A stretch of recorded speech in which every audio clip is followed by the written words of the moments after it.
بسم اللہ الرحمن الرحیم۔ ناظرین السلام علیکم، آپ دیکھ رہے ہیں صابر شاکر کو یوٹیوب چینل پہ۔ آج ہے جناب 26 اپریل سال 2020 اور دن ہے آج اتوار کا۔ آج آپ سے دو تین خبریں شیئر کرتے ہیں اور ایک دو خبریں ہوں گی، باقی ایک ڈیبیٹ چل رہی ہے اس پہ بھی بات کرتے ہیں۔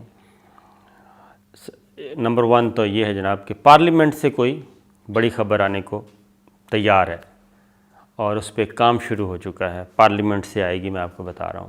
پارلیمنٹ سے، پاکستان کی پارلیمنٹ سے ایک بڑی خبر آنے کے لیے تیار ہے، کوکنگ ہو رہی ہے، پک رہی ہے اور بہت جلد آئے گی اس کے بارے میں۔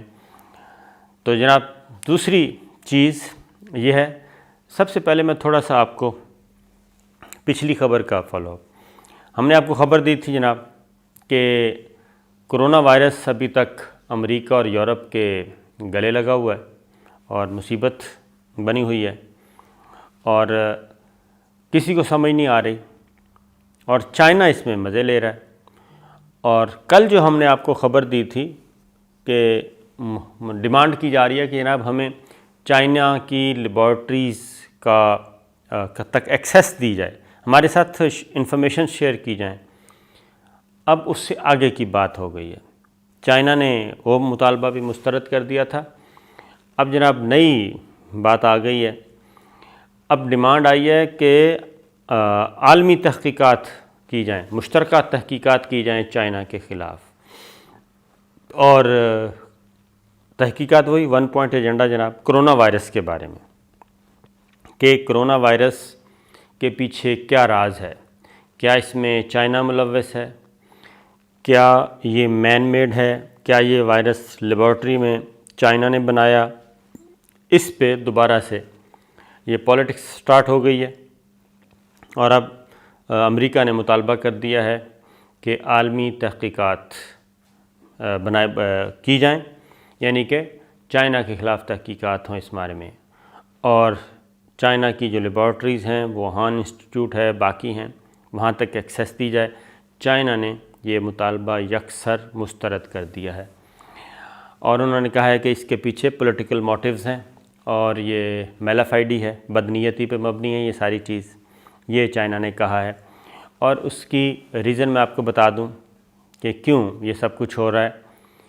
چائنا اس وقت کیا کہنا چاہیے، وہ ون مین شو اس وقت پوری دنیا میں، یعنی نیو ورلڈ آرڈر ہو سکتا ہے تیار اس کرونا، پوسٹ کرونا جو سچویشن ہے اس پہ، اور کچھ بھی ہو سکتا ہے۔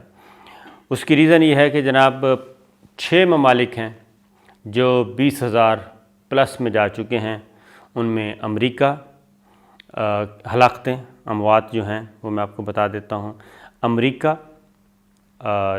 جناب اٹلی، فرانس، اسپین، برطانیہ، یہ جرمنی ابھی نہیں، یہ 5 ممالک ہیں جو 20,000 سے زائد پہ پہنچ چکے ہیں، جہاں پہ ہلاکتیں 20,000 سے زیادہ ہوئی ہیں، اور ان کو سمجھ نہیں آ رہی کچھ بھی کہ کیا ہو رہا ہے۔ تو لہٰذا چیزیں جو ہے وہ ہے نا، طاقت بین الاقوامی طور پہ بیلنس آف پاور جو ہے وہ کھسکتی جا رہی ہے، وہ شفٹ ہو رہی ہے چائنا کی طرف۔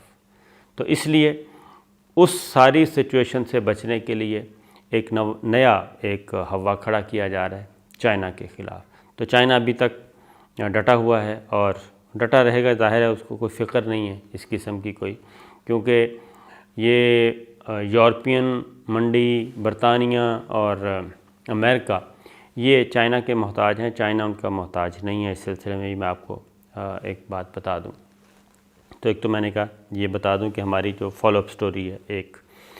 اب میں آپ کو ذرا ہلاکتوں کی تعداد ایگزیکٹ بتا دوں، اور اس کے بعد پھر پاکستان میں بھی عالمی ادارہ صحت کی وارننگ کے بعد کرونا کے معاملے میں خاص طور پہ جناب لاک ڈاؤن کو مزید سخت کرنے کا فیصلہ ہوا ہے اور آگے لمبا کھینچنے کا بھی فیصلہ ہوا ہے اس کو، یہ بھی میں آپ کو بتاتا ہوں۔ امریکہ میں جناب اموات جو ہیں وہ ہو چکی ہیں 52,000 سے تجاوز کر چکی ہیں، تقریباً 53,000 ہو چکی ہیں۔ اسپین میں 24,000 ہو چکی ہیں، اور اموات جو ہیں، اسپین میں اموات ہیں 23,000، اٹلی میں اموات ہو چکی ہیں 26,500، اور اس کے بعد جناب فرانس میں بھی اموات ہو چکی ہیں 22,500، اور جرمنی ابھی تک پیچھے ہے، اور برطانیہ میں اموات ہو چکی ہیں 20,500۔ تو جناب یہ ممالک ہیں جن کی اموات 20,000 سے تجاوز، جبکہ امریکہ 50,000 بھی کراس کر گیا ہے، 52 بھی کراس کر گیا، 53,000 تک جا پہنچا ہے، اور ابھی تک چیزیں سمجھ نہیں آ رہی۔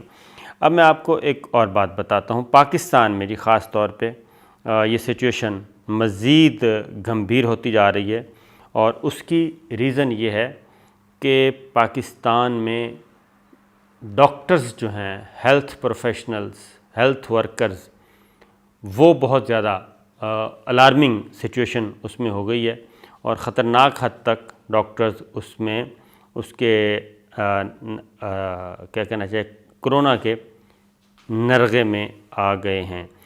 ملک میں جی اس وقت ہیلتھ پروفیشنلز یعنی کہ ڈاکٹرز جو کرونا کا علاج کر رہے ہیں، کرونا کے مریضوں کا، ان کی تعداد 345 ہو گئی ہے، جو کہ خطرناک ہے۔ اور اس وقت ملک میں 165 ڈاکٹرز کو کرونا وائرس ہے جی، 165، اور کے پی کے میں ڈاکٹر صاحب کی سینئر موسٹ پروفیسر ڈاکٹر، ان کی ڈیتھ ہو گئی ہے، اور یہ کوئی چھوٹی خبر نہیں ہے۔ اسی طریقے سے 49,131 دیگر اسپتال کے جو ملازمین ہیں ان کو کرونا ہو چکا ہے، اور 125 ہیلتھ پروفیشنل جو ہیں ان کو کرونا ہو چکا ہے، اور ملک بھر میں اس وقت 124 ہیلتھ پروفیشنل جی ان کی حالت تسلی بخش بتائی جا رہی ہے۔ تو یہ سچویشن ہے، اور پاکستان میں یہ خطرناک حد تک اس میں اضافہ ہو رہا ہے۔ تو اسی لیے ڈاکٹرز جو ہیں اس وقت سب سے زیادہ میدان میں اترے ہوئے ہیں۔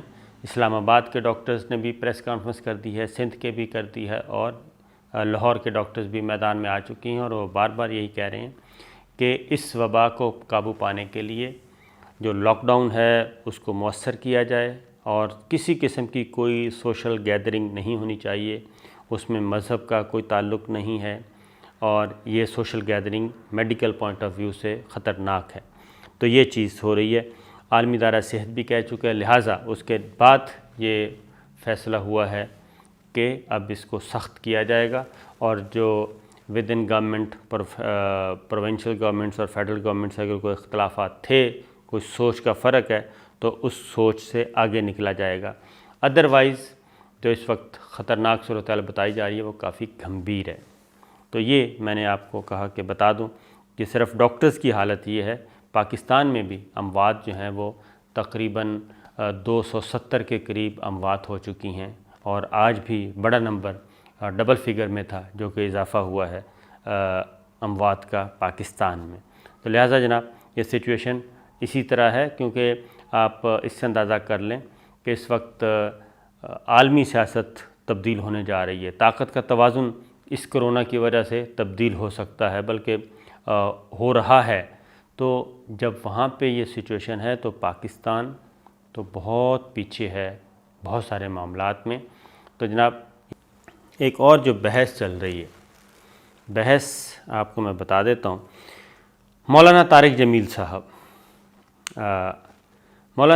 صاحب بہت نیک آدمی ہیں، اور دعوت دین کا کام کرتے ہیں، اور اللہ کے نیک آدمی ہیں، اس میں کوئی شبہ نہیں ہے، اور ہم سے بہت بڑے، ہم سے بہتر ہیں جناب، وہ ہم سے زیادہ نمازیں پڑھتے ہیں، تقویٰ ان میں زیادہ ہے۔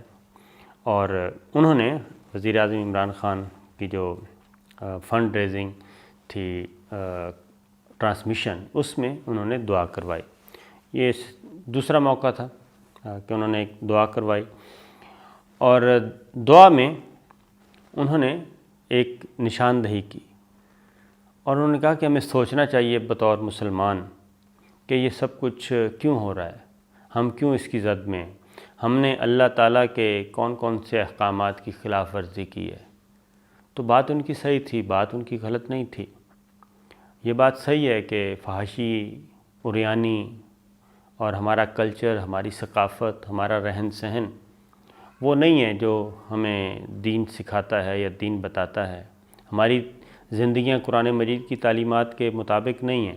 ہماری زندگیاں، ہمارا رہن سہن، ہمارا چال چلن، ہمارے طور و اطوار وہ خواہ انفرادی یا قومی سطح پہ، کسی بھی سطح پہ اور کسی بھی جگہ پہ وہ نہیں ہیں۔ تو جب وہ نہیں ہیں تو اسی کی طرف انہوں نے اشارہ کیا کہ ہم بے لباس، ہماری خواتین بے لباس ہوتی جا رہی ہیں، ہم بالکل ایک دوسرے ٹریک پہ چل پڑے ہیں اور دین ہماری زندگیوں سے نکلتا جا رہا ہے۔ اور انہوں نے یہ بھی صحیح کہا تھا کہ جھوٹ، اور اس کی ایک بنیادی وجہ جھوٹ ہے۔ اور پھر انہوں نے میڈیا کی طرف اشارہ کیا، میڈیا کا نام لے کے کہا کہ جھوٹ بولا جاتا ہے، اور یہ پوری عالمی دنیا کے عالمی ذرائع ابلاغ کے بارے میں کہا، صرف پاکستان کا نہیں، کہ ہر جگہ میڈیا میں جھوٹ بولا جاتا ہے۔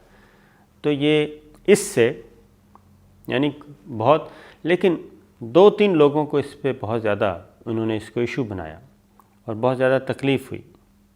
یعنی آپ مولانا طارق جمیل صاحب کی بات سے اختلاف کر سکتے ہیں، ہر کسی کا حق ہے، لیکن ان سے اختلاف کرنے کے لیے بھی ذرا اپنا وزن چاہیے، اپنا دامن صاف ہونا چاہیے۔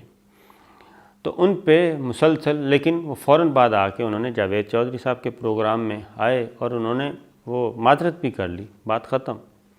اتنا بڑا آدمی اگر معذرت کر رہا ہے تو بات ختم۔ لیکن اس کے بعد پھر مالک صاحب نے، محمد مالک، انہوں نے بلایا، حامد میر صاحب اس میں تھے، تو جناب وہاں پہ پھر یہ مولانا طارق جمیل صاحب کو لیا گیا۔ تو ایسا لگا کہ ان لوگوں کو خاص تکلیف ہوئی ہے، اور ایک اللہ کے نیک آدمی، میں مولانا طارق جمیل صاحب سے 1000 اختلاف ہو سکتے ہیں، لیکن اگر ان کا تقویٰ دیکھا جائے، ان کی نماز، عبادت، سب کچھ، تو وہ تو جناب ہم سب سے بہتر ہیں، اس میں کوئی شک نہیں ہے۔ اور پھر یہ جو میڈیا ٹائکون ہیں سو کالڈ، ان کو کس نے حق دیا ہے جناب کہ یہ تو جو چاہیں کہیں، جو چاہیں کہیں، جو چاہیں بیان کریں، لیکن ان کے خلاف کوئی بات نہیں ہو سکتی، ان کے کردار پہ کوئی بات نہیں ہو سکتی، ان کے نقطہ نظر کے بارے میں کوئی بات نہیں ہو سکتی، ان کے طریقہ کار کے بارے میں بات نہیں ہو سکتی۔ یہ کس نے اختیار دیا ہے؟ اگر یہ اختیار میڈیا کے پاس ہے، میرے پاس ہے کہ میں یہاں بیٹھ کے اپنی بات کر سکتا ہوں، اپنے ٹی وی چینل پہ بیٹھ کے بات کر سکتا ہوں، ARY پہ بات کر سکتا ہوں، میں کالم لکھ سکتا ہوں، میں جو ٹویٹر پہ ٹویٹ اکاؤنٹ پہ اپنی رائے دے سکتا ہوں، تو جب میں یہ بطور میڈیا پرسن میرے پاس یہ اختیار ہے اور بطور میڈیا انڈسٹری کے پاس ہے، تو پھر مولانا طارق جمیل صاحب کے پاس یا کسی اور کے پاس یہ اختیار کیوں نہیں ہے کہ وہ آپ پہ تنقید کر سکے، آپ کو کہہ سکے کہ آپ غلط کام کر رہے ہیں؟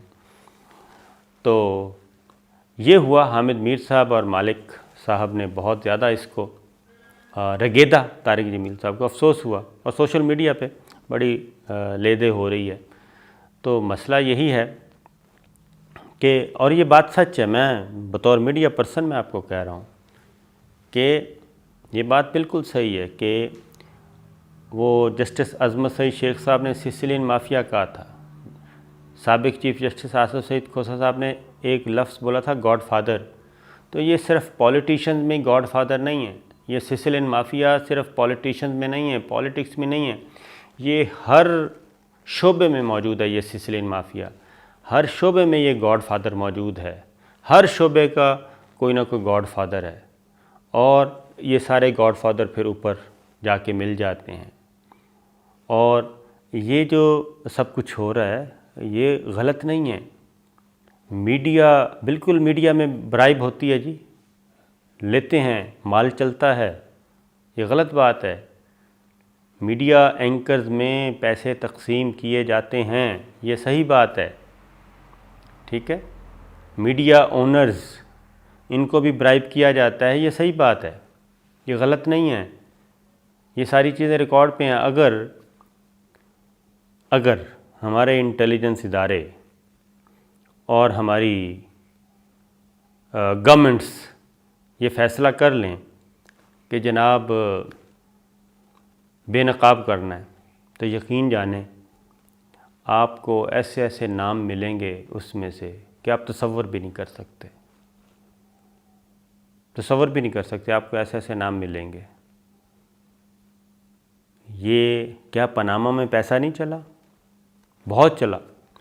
کیا جو تحریک تھی چیف جسٹس افتخار محمد کی بحالی کی تحریک، کیا اس میں پیسہ نہیں چلا؟ چلا۔ تو کیا میڈیا پرسنس کے ذریعے باقاعدہ طور پہ کیا کہنا چاہیے، خاص نیریٹو کو آگے بڑھانے کے لیے، لوگوں کی اوپینین کو چینج کرنے کے لیے، پروپیگنڈا ٹول کے طور پہ، فیک نیوز کے طور پہ، کیا یہ سب کچھ نہیں کیا جاتا؟ ہوتا ہے۔ برائب کیا، کس طریقے سے برائب ڈائریکٹ بھی کی جاتی ہے، برائب انڈائریکٹ بھی دی جاتی ہے۔ تو اس لیے مولانا طارق جمیل صاحب تو بڑے آدمی ہیں، انہوں نے معذرت کر لی، بڑے آدمی کی یہی نشانی ہے۔ لیکن اگر مولانا طارق جمیل صاحب معذرت نہ کریں اور وہ ٹی وی پہ آ کے بیٹھ کے کچا چھٹا کھولنا شروع کر دیں تو یقین جانیے کہ بہت سارے چہرے جو ہیں وہ بے نقاب ہو جائیں گے۔ تو اس لیے جناب، کیونکہ ہمیں تو کوئی تکلیف نہیں ہے، انہوں نے بولا، مولانا طارق جمیل صاحب نے، ان کی ایک رائے ہے، میں اپنے طور پہ، اور بہت سارے لوگوں نے اس کو کوئی برا نہیں محسوس کیا، تو وہ کہتے ہیں چور کی داڑھی میں تنکا ہوتا ہے۔